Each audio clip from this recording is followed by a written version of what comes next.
lever and let's get started. See the bolts that hold the brake pad in place? Loosen these just enough so that you can move the pad. Do not remove it completely.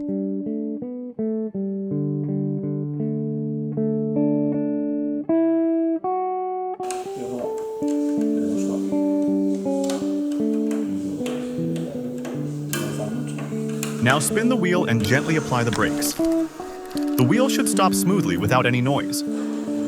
If you still hear a squeak, recheck the alignment and make small adjustments as needed.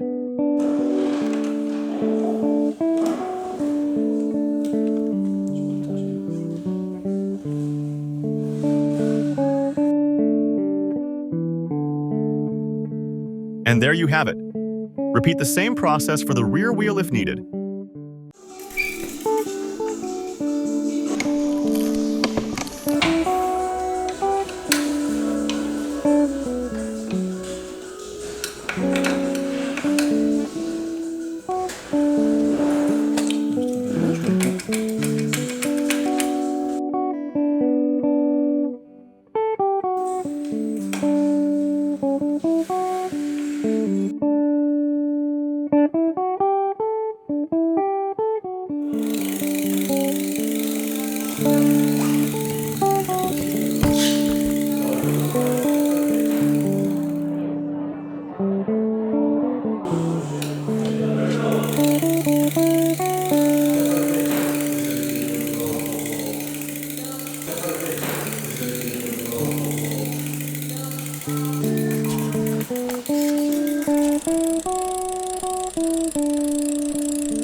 Thanks for watching and enjoy your ride.